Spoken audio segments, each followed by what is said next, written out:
একজন মানুষের বিরুদ্ধে উচ্চারণা করে দেওয়া যায়। আমার কাজ সম্বন্ধে আপনাদের শুনলে আপনাদের কাছে মনে হবে যে আপনি গল্প রাখতেছেন। আমি বিল্ডিং এর কাজ জানি, আমি এই হাতে বিল্ডিং এর কাজ করতে জানি। কোনো ভয় পাওয়ার কোনো কারণ নাই। জনগণ আমাদের সঙ্গে আছে। আমি ব্যক্তিগত ভাবে করতাম এক সময়। আমি ঠিকাদার ছিলাম। আমি বিল্ডিং এর কাজ জানি, আমি এই হাতে বিল্ডিং এর কাজ করতে জানি। কোন প্রান্তিক যদি বলতে পারেন এই হাতে একটা স্কুল লাগাতে পারবেন, আমি আপনাদের সাথ। আমি এই হাতে প্রযুক্তি কাজ করেছি এবং আমার কাজ সম্বন্ধে আপনাদের শুনলে আপনাদের কাছে মনে হবে যে আপনি গল্প রাখতেছেন। আমি জীবনে অনেক কাজ করেছি, অনেক কঠিন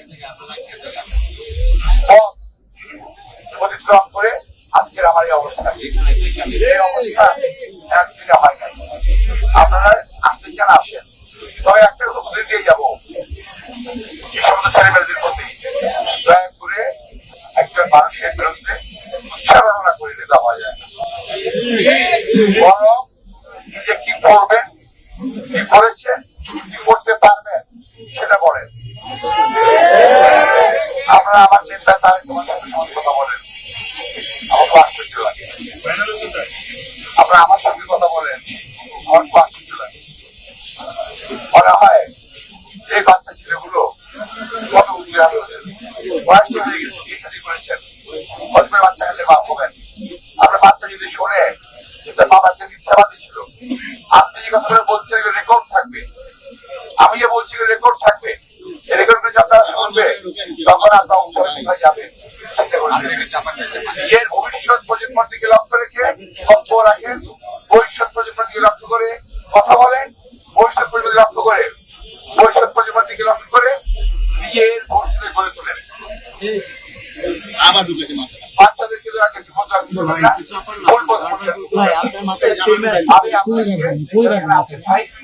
আমাদের সবাইকে অনুরোধ জানাবো, নির্বাচনের দিন নির্বাচন কেন্দ্র পাহারা দেবেন। যারা পোলিং এজেন্ট হবেন তারা রেজাল্ট শিট নিয়ে রুম থেকে বের হবেন। প্রিজাইডিং অফিসারের স্বাক্ষরিত রেজাল্ট শিট ছাড়া ওই এলাকা থেকে কোন প্রিজাইডিং অফিসার পোলিং অফিসার যারা বেরোতে না পারে, যদি বলে যে আমরা অবশ্যই গণনা করবো, বাক্স অফিসে নিয়ে যাবো, কোনদিন অ্যালাউ করবেন না। কোনো ভয় পাওয়ার কোনো কারণ নাই। জনগণ আমাদের সঙ্গে আছে, জনগণ আমাদের পাশে আছে, জনগণ ভোটের অধিকার রক্ষায় সংগ্রাম করতে রাজি আছে। কিন্তু ভোটের অধিকার আমরা ছাড়বো না, এই কথা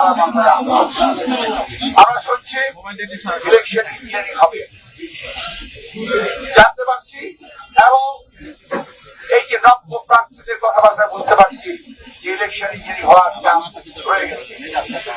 আমার কাছে বিভিন্ন রকম ফোন আসতেছে, সেটা এখন বলতে চাই না, আমি পরে অন্য কোনো দিকে বলবো। আমি আপনাদের সবাইকে আন্তরিক শুভেচ্ছা।